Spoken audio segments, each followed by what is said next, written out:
नमस्कार। दोपहर समाचार में आपका स्वागत है।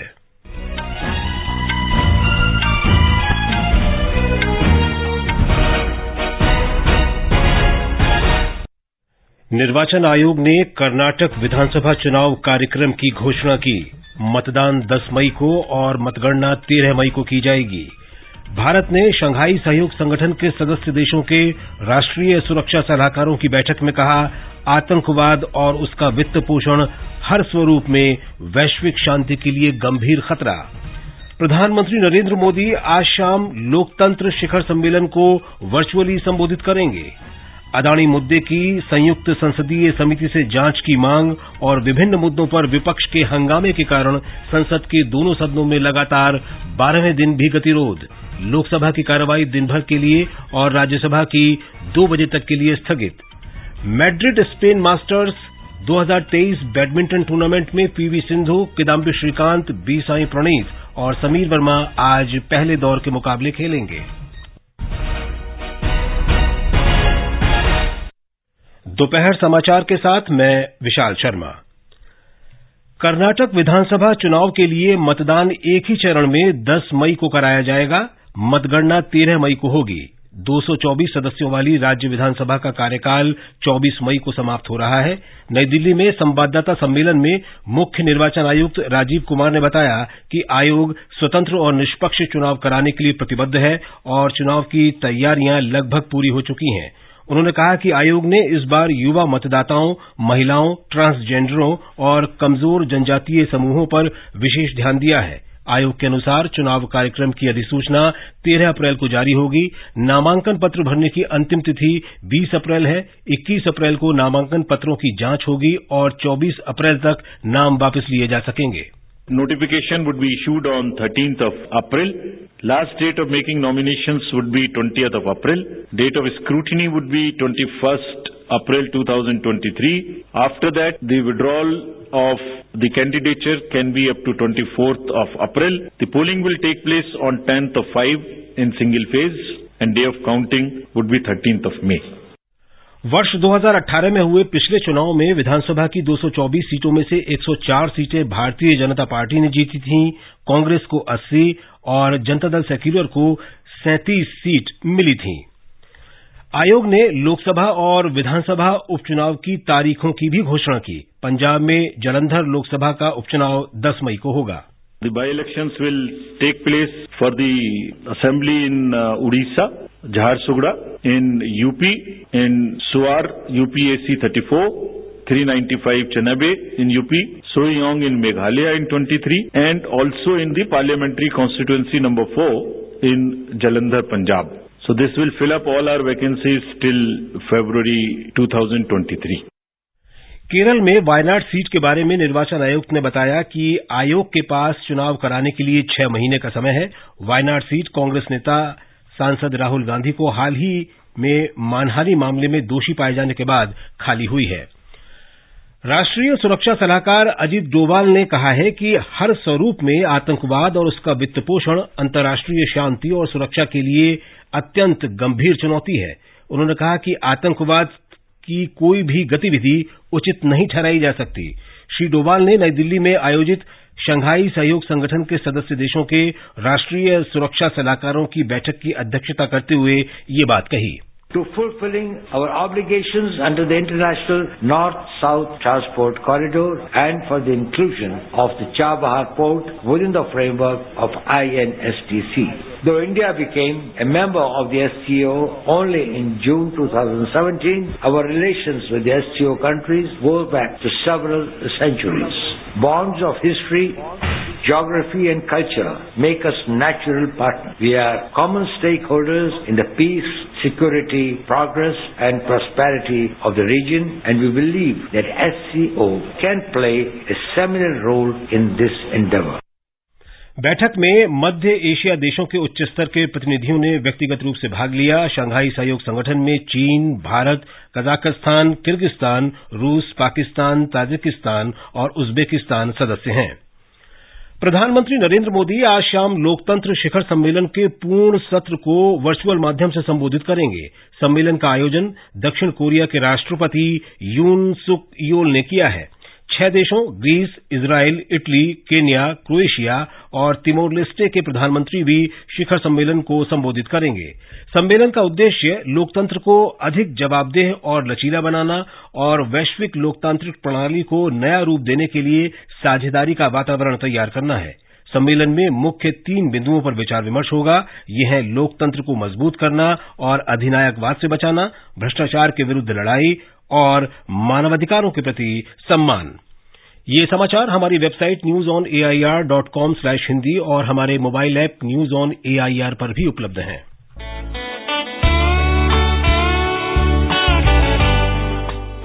Northeast Diary program, broadcast every Thursday at 5:30 p.m. brings very interesting and enchanting stories from the 8 Indian states of Northeast India. Northeast Diary this week, on the 30th of March 2023, brings an exclusive interview with Mr. Richard Asoso, Chief Marketing Officer and PRO of a Kohima-based IT firm. Looking forward to seeing you there.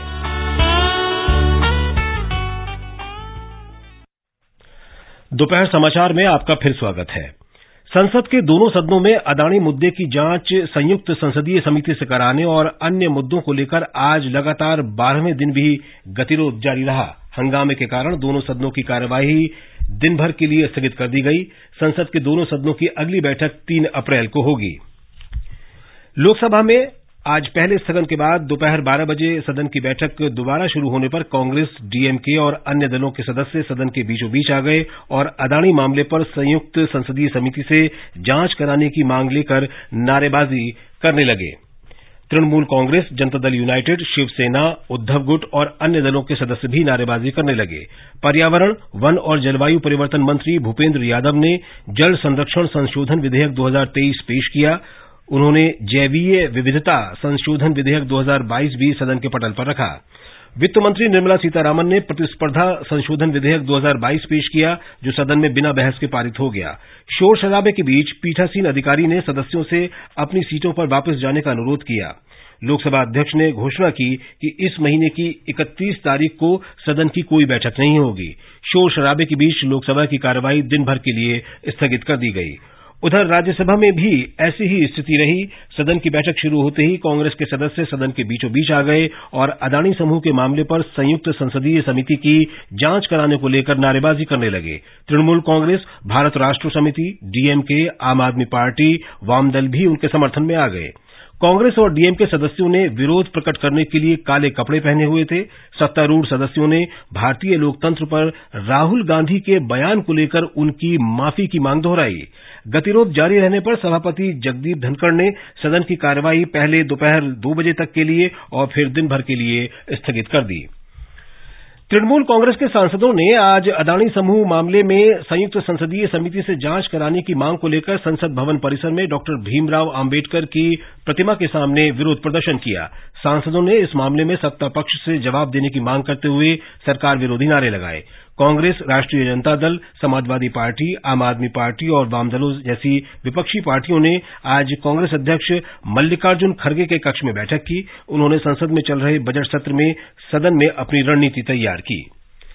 केंद्रीय rail मंत्री अश्विनी वैष्णव ने आज कांग्रेस नेता राहुल गांधी को लोकसभा सदस्यता के लिए अयोग्य घोषित किए जाने को लेकर उन पर निशाना साधा। नई दिल्ली में मीडिया से बातचीत में श्री वैष्णव ने कहा कि श्री गांधी को उनके अहंकार और पिछड़े वर्ग के समुदाय के लिए अपमानजनक टिप्पणियों के कारण अयोग्य घोषित किया गया है। ओबीसी समाज का जो अपमान किया, उस अपमान को अगर एक कोर्ट ने कॉग्निजेंस लेके एक फैसला किया तो आज मिस्टर राहुल गांधी कहते हैं कि वो कोर्ट ही गलत है। मिस्टर राहुल गांधी का ये विचार है कि इस देश पे राज करना उनका जन्म सिद्ध अधिकार है। वो एंटाइटलमेंट की राजनीति करते हैं। उनको लगता है कि कॉन्स्टिट्यूशन, कोर्ट, पार्लियामेंट, ये सब क्या व्यवस्था है। वो सब इन सब से अपने आप को ऊपर मानते हैं। इस ऊपर मानने के कारण अपने आप को मिस्टर राहुल गांधी सोचते हैं कि वो कॉन्स्टिट्यूशन से भी ऊपर है। सरकार ने आज नई दिल्ली में कोयला खदानों की वाणिज्यिक बिक्री के लिए नीलामी के 7वें दौर की शुरुआत की। लगभग 106 खदानों को 7वें दौर में नीलामी के लिए रखा गया, जिनमें से 61 आंशिक रूप से खोजी जा चुकी हैं और 45 पूरी तरह अन्वेषित हैं। रक्षा मंत्री राजनाथ सिंह ने नीलामी की शुरुआत की। केंद्रीय कोयला, खदान और संसदीय कार्य मंत्री प्रह्लाद जोशी और कोयला, खदान और रेल राज्य मंत्री राव साहब पाटिल दानवे इस अवसर पर उपस्थित रहे। मंत्रालय ने छठे दौर के अंतर्गत नीलाम की गई 28 कोयला खदानों के लिए समझौतों पर भी हस्ताक्षर किए। ये समाचार आकाशवाणी से प्रसारित किए जा रहे हैं। ताजा समाचार जानने के लिए आप हमारे Twitter handle @AIR News Hindi को फॉलो कर सकते हैं। केंद्रीय वित्त राज्य मंत्री डॉक्टर भागवत किशनराव कराड़ ने आज मुंबई में व्यापार और निवेश कार्य समूह की पहली बैठक का उद्घाटन किया। बैठक के दूसरे दिन आज प्रतिनिधि कार्य समूह की प्राथमिकता के मुद्दों पर चर्चा कर रहे हैं। पहले सत्र में दिल्ली के आर्थिक विकास संस्थान, विश्व बैंक और एशिया तथा हिंद प्रशांत के लिए संयुक्त राष्ट्र आर्थिक और सामाजिक आयोग ने आर्थिक वृद्धि और समृद्धि के लिए व्यापार विषय पर प्रस्तुतियां दी। विशाखापट्टनम में आज G20 अवसंरचना कार्य समूह बैठक के दूसरे दिन प्रतिनिधियों के लिए समुद्र तट पर हेल्थ रिट्रीट कार्यक्रम तय किया गया। कल बैठक में भविष्य के शहरों के लिए समावेशी, लचीली और सतत वित्त पोषण विषय पर चर्चा की गई। इसके अलावा 2023 की अवसंरचना कार्यसूची की अन्य प्राथमिकताओं पर भी चर्चा की गई। रेल और वस्त्र राज्य मंत्री दर्शना विक्रम जरदोश ने आशा व्यक्त की है कि 3 दिन की पर्यावरण और जलवायु निरंतरता कार्य समूह की दूसरी बैठक जल संसाधन प्रबंधन पर फलदायक निष्कर्ष प्राप्त करने में सहायक सिद्ध होगी। ये बैठक कल गुजरात के गांधीनगर में शुरू हुई थी। आकाशवाणी समाचार के साथ विशेष बातचीत में दर्शना जरदोश ने कहा कि G20 सदस्य देशों के प्रतिनिधियों और बैठक में भाग ले रहे आमंत्रित देशों ने जल संसाधन प्रबंधन के बारे में भारत की पारंपरिक प्रणाली और इंजीनियरिंग की बुद्धिमत्ता को देखा। सरकार ने जब से जल शक्ति मंत्रालय बनाया, शौचालय से लेके गांव क्या होना चाहिए, कैसे एनवायरनमेंट का ध्यान रखा जाए, कैसे पानी को जो बचाया जाए, उसके ऊपर फोकस करके ये एग्जीबिशन में पूरी नॉलेज शेयरिंग करी गई। और जो डेलीगेट्स आए हैं जो G20 के, वो लोग भी ये सब देखेंगे कि इंडिया ने कहाँ तक प्रोग्रेस किया है। खास करके यहाँ पे वाटर के ऊपर है, तो वाटर रिलेटेड जो भी यहाँ पे दिखाने वाली चीज थी, जैसे साबरमती रिवर फ्रंट, वाव, वो सब भी दिखाया जो ग्लोबली दिखाना चाहते हैं हमारी सांस्कृतिक विरासत को है, वो हमने देखी। भारतीय जनता पार्टी के वयोवृद्ध नेता और पुणे से लोकसभा सदस्य गिरीश बापट का आज पुणे में लंबी बीमारी के बाद निधन हो गया। वे 72 वर्ष के थे।